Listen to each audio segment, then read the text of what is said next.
Well, yeah. So today we thought I've somewhat taken inspiration from some other sort of like football channels or podcasts for this, but yeah, took inspiration from one where I saw we're going to call this team versus team, or let's shorten it to TVT, the TVT segment. I like that. Hmm. There's a nice ring to it. Where we are going to go back over the history of the F14. Probably, given our age, we're both in our early 20s. We're not going to go so far back as like the 90s probably because we can't give an informed opinion on that. Yeah. We can't. So we're going to go back to teams that we've seen within our lifetimes, historic teams, you could say. Again, just for example, we're probably not going to use them ever, but because there's no one to compare to them. But Leicester from the 15-16 season, or we would go, any other F14 teams that have really like from a set A season. good one would be like, yeah, Leicester that season versus like Blackburn when they won it. That'd I was be about it. to say, but But but then, that like, but that's but what then I we mean. we Yeah, we're we not going to can't talk go. about that because we haven't Yeah, seen it. Like, yeah, we're not going to go back to like the 90s, early 2000s because we weren't watching football then, to be completely honest. So we can't give a fair and informed opinion, especially compared with the team we did see with our own eyes. So, but yeah, mm, we're going to go back over the over a fair bit of history of the F14 and just take two teams from a select season and pit them off together and compare and have a debate about who was the best one. And for and so for our debut, for our trial run this week, we're going to try and make this a fairly regular thing, probably weekly if we can, depending on how yeah. many other segments we have to get through in a certain episode. But for this And we're going to first take one, one side each. We're going to take one side each. Sorry if you didn't. yeah, Um, sorry, yeah. So we're um, almost, yeah, we're going to each, even if both of us may already agree on one answer, the other will somewhat play devil's advocate just for the sake of a debate. And so today we're kicking this new segment off with Everton from 2013-14 versus Newcastle from 2022-2023. And I'll let Luke have the floor first, as I'm sure you can all guess which team he's going to be on the side of for today. I'll start off. We'll take it in turns. I'm not just going to speak and then you speak. We'll go back and forth. Mm, I'm just going to start by saying 72 points. 71 points, and only took But 72 for to one. Newcastle only took their foot off the gas once they knew they were qualified for Europe. Ended up drawing at home to Leicester and drawing away to Chelsea, both of whom on their Yeah, but day they Everton would. took their foot off the gas when they knew they weren't going to qualify for Europe. What point Because was that in season the played season? out. It Was was it final towards the day or was end. it No, was it it was like final three day? or Was it four, five, 4 or 5 games towards the end. fair enough? Well, I know Newcastle sort of had top four secured with 3 games left, or Hmm. in the 36th game. So the last two Yeah. games took their foot off the gas. Otherwise, they would have easily got 74, 75 points. But fair, I give you that. Yeah, Everton got more points that season. So that's, I guess, yeah, 1-0 to Everton. Uh, Hmm. what have you got? I mean, I'm going to go with, I think, look at their records 19 wins, 14 draws, only 5 defeats all season. Only lost to Man City, Liverpool twice, Arsenal, and can't remember the fifth one now, but pretty much all, you know, super teams that they lost to. Everyone else, even around them, or, Yeah. even the lower teams, they were picking points off of them for fun. Unbelievable team. Yeah. Secondly, only 33 goals conceded across the entire season, which had them joint as the best defence in the entire league for last Everton had season. 31 goals that season. 30 goals. No, how many was it? 30. I've got it up here. 39 goals conceded. Sorry. But, Come yeah, on, Newcastle were mate. better there. But then goals scored, it was 61. Newcastle had 68 goals scored, 33 conceded. So Oh, goal difference, nice. we give it to Newcastle. Yeah, but they That's probably fair. just battered some fodder at the bottom of the table. Was, it, But goal was, the, difference, was, we'll give it to was, them. Yeah, we'll give it was to them. that not available to Everton? Well, let's go next. We'll go notable results. Try and compare them Okay. like that. I think Okay. Everton ones, what have you got for me? I remember you beat Trying to United away, am I think. right? Yeah, and beat United twice. So away, we beat them. Oviedo scored that goal in the Mm, last minute. Then we beat Arsenal. Had a good 3-3 with Liverpool. Beat Man United 3-0. yeah. Did the double over Man United against the former manager. Remember, Everton were thrown into turmoil. Everton lost their long-term manager Yeah. and then bounced back, whereas Newcastle were kind of had a good thing just happen to them and then they did well, whereas Everton just had a bad thing happen to them and then they did really well. Yeah, of course, I You know what I understand that. mean? Yeah. And I Yeah, I think that think does contribute. yeah, of course, I think that's a massive factor. Yeah, you lost your probably best manager of the Premier League era. Then Yeah, he took one of your best players off you in Fellaini, and you still went and had a better season after that. Whereas yeah, Newcastle were building upon things from the previous season. Obviously, had the money behind them to help, which Everton didn't have so much of. But I'm getting it up here. Yeah, who did Everton Got to the beat? quarter final of the FA Cup, which was a good run. Yeah, Um, Newcastle got to had the a final of the League Cup. Gonna do had a that. net transfer spend of we gained 14.3 million. Wow. And before that, probably gained as well. I haven't got it before that. But just think about the money spent. Everton had no money at that point. That was before the takeover. Oh yeah. Newcastle spent hundreds of millions over the year and a bit, over that period. So that's a massive factor. It was with a shoestring budget. Everton bought McCarthy, bought Delafeu on loan, Lukaku on loan, Barry on loan. It was just making the most of what they had. Brilliant. Well, who are And the you? style of play. Give me some of the goals and assists of the kind of star players from that season. Okay, so obviously the big man's Lukaku. He Yeah. had 15 goals. He got in the league. In the league. This is all in the league, by the way. Yeah. 15 goals and 6 assists. Yeah, I'll raise you. Coleman from right back getting 6 goals, bombing forward. And this was when that wasn't as much of a big thing, fullbacks going bombing forward. Baines, 5 goals, 4 assists. These are defenders. Morales, 16 goals and assists, 8 each. Just unbelievable. All over the pitch. I mean, Yeah, obviously for Newcastle, like in terms of fullbacks, you have Kieran Trippier, got a goal and 7 assists across the season in the league. Up front, you had Callum Wilson, 18 goals, 5 assists. Also, Isak, 10 goals, 1 assist. You had Almiron, I think I've got here, he got 13 goals and assists combined. I don't quite know the breakdown. Bruno Guimaraes and Willock both coming up with 9 goals and assists between them, but also Newcastle had goals sort of all over the pitch. True, they're pretty much everyone who was a regular starter coming up with 4 or 5 goals and assists minimum. Same with Everton, really. Other than Barry, even Barry got 7 goals and assists. Distan didn't get any centre back, and then Jagielka got 1 assist. Yeah. Stone didn't get any. So centre backs didn't, but the rest of the team did. Well, let's say, all right, they're very equal in terms of goal and assist contributions. Then there's not one player kind of putting them on their back. The sort of leading scorers, but very similar in a way. Home record. So I think thing with Newcastle, they turned St James's into an absolute fortress.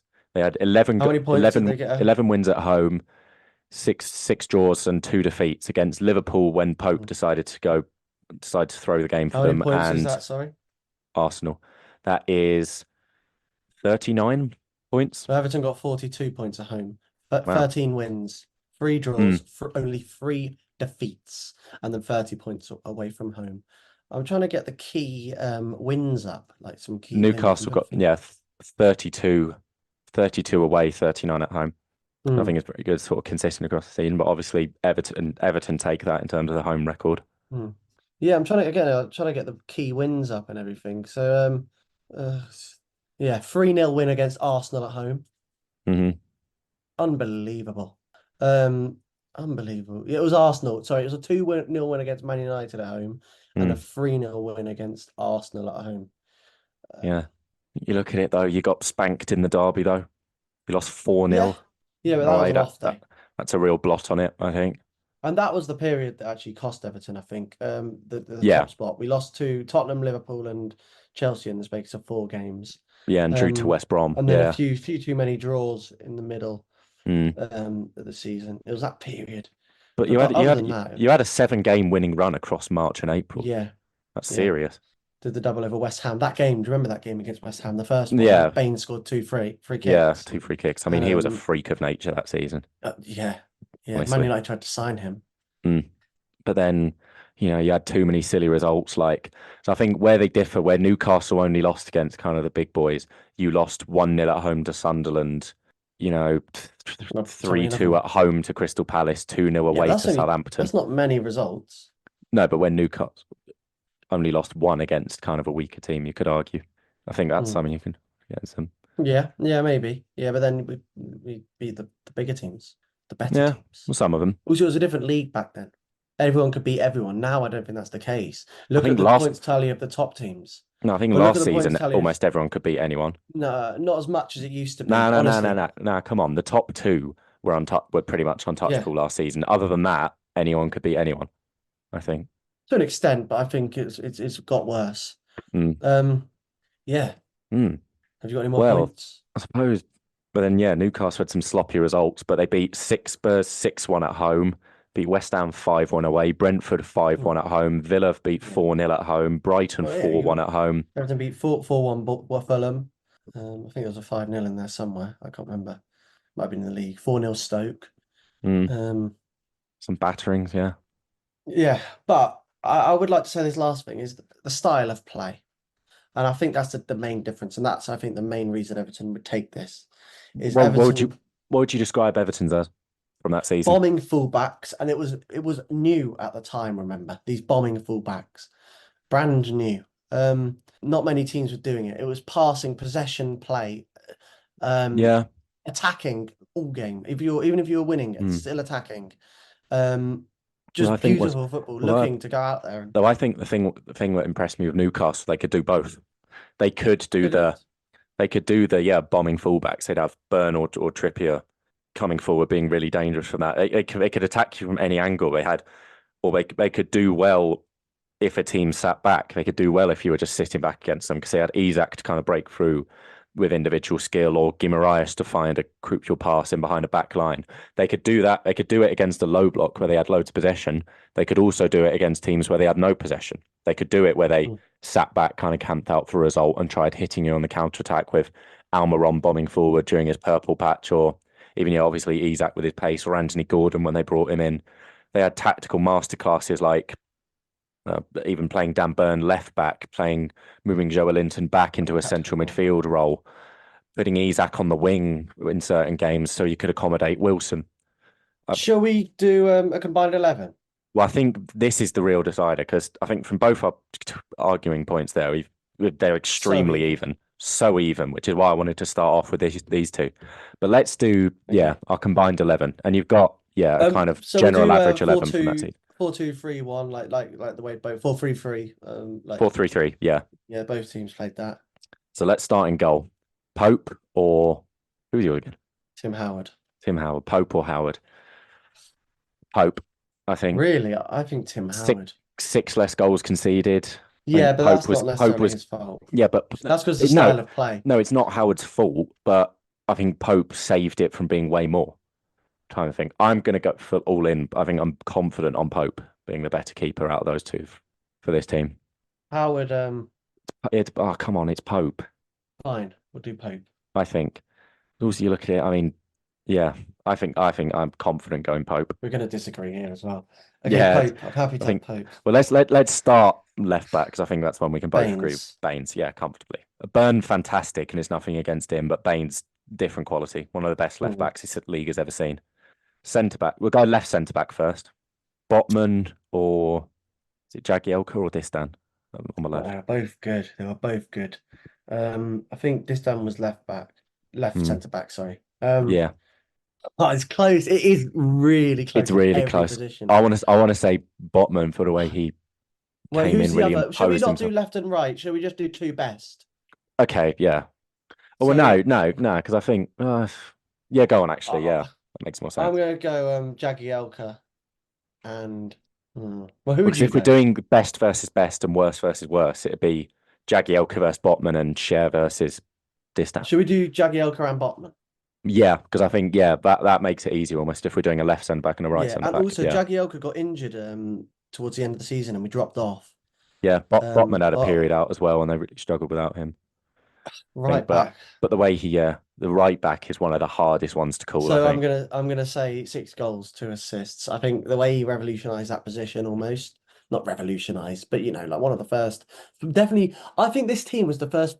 Correct me if I'm wrong, but the first Forgotten 14 team to play in this style. probably, And now every Forgotten 14 plays from the back. yeah, It was new, wasn't it? Just be Mm. passing from the back, never booting it up. yeah. Brand new. And again, eventually he got found out, but not this season. Mm. Um, I'm gonna say Coleman, but I think Kieran Trippier was by far and yeah, he away. was so good. He was yeah. the best right back in the league, and I know But so Coleman was was the Coleman. best in his season. That's why it's a horrible call this to decide which is best. I mean, Trippier played every single game, pretty much every minute of every game as well. I think one So did goal, Coleman pretty much one goal, almost. 7 assists. Yeah, I know, but I'm just 6 saying. goals, 2 assists. Yeah, This is a So horrible call. also on the assists aspect, Coleman wasn't on set pieces, so there were Mm, two pure assists. yeah, whereas Um, Trippier was, yeah, was but then defensively again both similar, both both very similar. incredible. I thought Trippier was Oh even because that's what impressed me so much about him. Where the modern fullback can't defend at all, or yeah, 90% of them can't defend one bit.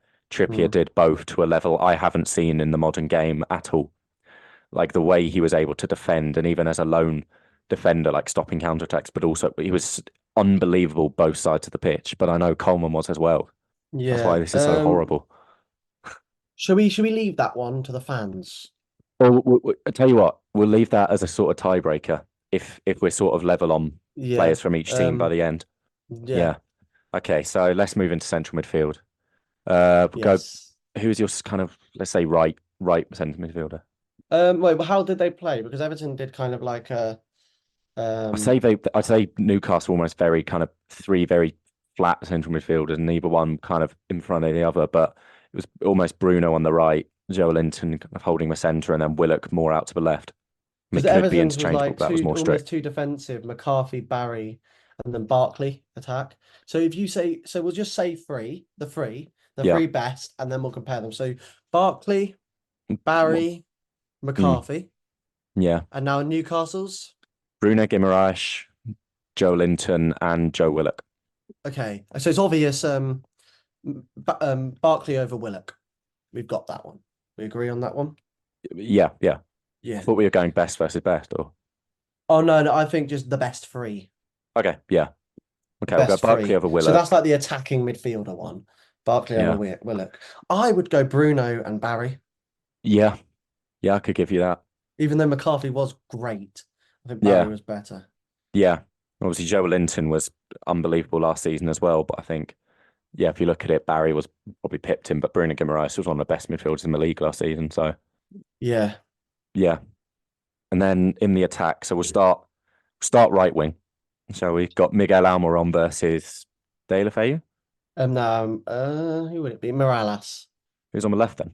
Pinar. Oh yeah.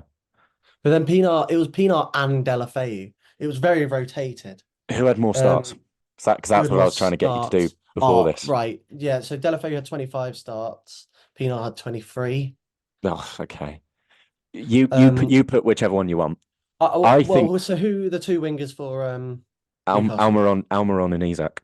Should we just go Morales and Isak? Because Morales was great that season, remember? Eight So was goals, eight Almiron though. assists. Almiron Yeah, that but patch before the World yeah, but Cup, he had a purple patch. Whereas unbelievable. Yeah, but Morales was better. I think that's quite clear. Probably more 8 goals, consistent eight over. assists, and some of those goals were so good. So were Do you remember the Almiron's. one against West His goal at Ham the next Almiron's one at season? Fulham Oh, away, ridiculous. yeah, but then 8 goals, eight assists, like and so good doing it. Like he Mm. was Okay, I genuinely okay, I think he was Everton's best player at one okay, point. okay. I'll give you Morales. Now let's debate it. Isak versus what De La Feu, shall we go? Close between Pienaar and Delafeu. Uh, it is close between the two. I'd go Delafeu. I think he was better. I think But was he on the he got some left? key goals. Um, Or was it kind of when he played, Morales went over to the left? yeah, yeah. Let's make it It was such interesting. a So we've got a mix. debate. We'll go De La Feu versus Almiron and Morales versus Isak. Because we're having a few too many concessions here. We need a bit of a debate. I think Morales was better than all of them. I think he was arguably Everton's best player. I think he was the reason Lukaku was so good. I think he was such a strong point in the team, and he was like everything went through him at one point, and he was on the right too. But Exact like, same with Isak, though. I mean, the way he could, yeah, pop up with goals in any kind of way, but also was so. I mean, I know somehow his one against Everton was his only assist, but the way he got that mm, assist, ridiculous. And he was so good at it kind of was Morales on the right. linking It up. was Morales on the right, and then De La Feu sometimes played on the right, sometimes played on the left.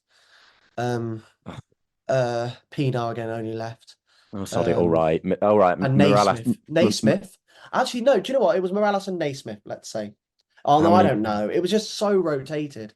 Yeah, that's Look, fair. so starts. Well, Delafeu yeah, had 9 starts. it somewhat was with Newcastle as well. Like you sometimes had, Naismith had you'd some. 13 starts, Hmm. and Pienaar had 19 starts. So it must be so. According to that, it's Pienaar. But then I think Naismith was better. Right. That's why I'm saying I think just Morales and Isak. Okay, fair enough. We'll go with that. And then I think another big one is up front: Callum Okay, I Wilson or think this is Romelu Lukaku no brainer. for this season. I Lukaku. think, I think obviously overall, Lukaku's had a much better career, but better player. Hmm. I think for this one season, I think Callum Wilson was unbelievable. 18 Um, goals is no mean feat. is that in just in the league? 18 goals in the league, yeah, and 5 Yeah, so assists as Lukaku well. got 15 goals in the league. Was Lukaku on Um, penalties? I think obviously no, Wilson was sometimes. Who was? no. It wasn't Lukaku, I remember. I think it just Was it it kept Baines? swapping. Baines, yeah, of course it was. It was Baines, yeah. Yeah, okay. Okay, I guess that So could be Lukaku too. non-penalties. I'm just getting up the stats in all comps. I know it isn't. I know that's not necessarily Mm, fair, but all comps. Lukaku scored. He only scored one goal in the FA Cup. He barely played. brilliant. Right, so that's my argument for another window. But in the Premier League, he got 15 goals, 8 assists. It says here, Mm, according to Transfer Market. But on my other site, it says 6 assists, which is weird. So I'm going to go with that one. 8 assists, 15 goals. But just also like some of those goals, like so the amount of like match winning goals I can think of. Like again, that one against West Ham where he got knocked out. Like yeah. so many. Also often the first goals he scored, Mm. which was so important. Yeah, but I think Wilson had a lot of them. Wilson had a lot where he obviously had some where he was chiming in, but I remember so Do many where you he was coming really in with a think clinical Wilson was goal. better? He had some fantastic goals as well. I'm just making the argument, mate. I think for Yeah, this no, one make the season, argument. overall, of course he isn't. No penalties. No penalties. Yeah, here it says no penalty goals. Baines was on penalties. Um, just I think it's a no-brainer. I'm trying to see how many penalties Wilson's got. Because Um, yeah, but also another thing about Lukaku, he earned himself a 30 odd million, a record transfer fee for the next season. yeah, because he's younger. Yeah, true, true. Like you can't, I don't know, you can't use that. Wilson scored 3 penalties So they've got the exact same amount of last season. non-penalty goals, and then Yeah, Lukaku has more assists. But it's not just goals and assists. I think the is quality it? of some of those goals as well. Like that game against Yeah. Liverpool, that 3-3, I remember just right in there. He got back, helped out Mm, set pieces defensively. He could score with yeah. his left foot, he could score with his right foot, and he could score with his head. He was Mm. absolutely incredible. I think some of the quality of Wilson's goals as well. I mean, there's one at Everton away. He's one at, he came on, changed the game against Southampton away. Even West Ham away, he was fantastic. He had, Mm. and some of them was with very little minutes as well. Sometimes it was the case Isak was starting, Wilson would come on and just get 2 goals in like 20 minutes. Surely that's proof that the fact he wasn't even starting proves Well, that because Isak it's was, good. yeah, but that was just a weird thing they had at the time. Gosh, sorry, I'll give it Lukaku. Okay. Good. So what's it combined at the moment? Because I know we've got more Everton names now, I think. Do we? Do One, we? two, three, four, five, six Everton. One, two, And 4 three, Newcastle. four Newcastle. So then right Oh, back, who are we saying? I think leave this one to a vote. Sure. Okay. Leave this one to a Leave this vote for one the to... people at home. God, but that proves how hard it is. That is a tough one. It's a I want horrible people one to to start say on. Yeah. who was better out of the two teams. Like Everton got more points. I think Everton actually had more quality. Um, I think but Newcastle at times last Newcastle, season were terrifying, like unbelievably good. yeah, they're just both amazing teams, and obviously recency bias helps with Newcastle's case. Yeah. And Newcastle did qualify for Champions League, but then they Mm, put in a pathetic display in the Champions League. Um, yeah. God, but then there's so many like there's a lot of players in there. Mm. Wow, But no, wow, wow, wow. I think But then that people one. talk about the bench as well. So go on, go on. No, but I think we need to kind of wrap it up. This segment has gone on longer than I expected. Which team are we saying? Who wins? I'm sticking with my guns. I don't know if you want to stick with yours. And if we do, we're gonna have to put it to a vote. Yeah, actually, normally we should be able to find a conclusive winner here. I genuinely can't, even after we've both put our thing forward. We'll have to put it to a vote. So I'm standing on Wow. Newcastle just about. I knew how close it was when we did the. So let's just quickly do this. When we did the goalkeeper, the team, I knew how close it was. Each and every position, pretty much, is Yeah. almost interchangeable. And the Almost. rec. I think Baines isn't, Barkley isn't, and I Yeah, think Lukaku isn't. fair enough. But I think when you look at it as well, they had such similar records in the league. They had pretty much identical Yeah, points record. They had very similar kind of results against the Super Six. They had My so last similar. point in Everton's favour here. Who would win in a match? I think it'd be Everton. I think it'd be Newcastle. So Ugh, that's, you know what I mean? right. That's where it differs. Yeah. Yeah. It's a horrible one to Okay. start off on that. But yeah, I enjoy that, to be fair. It's a good Yeah, debate. I enjoyed that. Maybe next week we'll make some slightly easier ones. We always want it to be a good debate, but We're going to be close, yeah. mm, Yeah, and maybe a bit yeah, lower down on the table. yeah, yeah. But yeah, we'd like to know what you guys think at home. Do you think the Newcastle team last season was better or the Everton team under Martinez in 13-14? Based on what we said, let us know.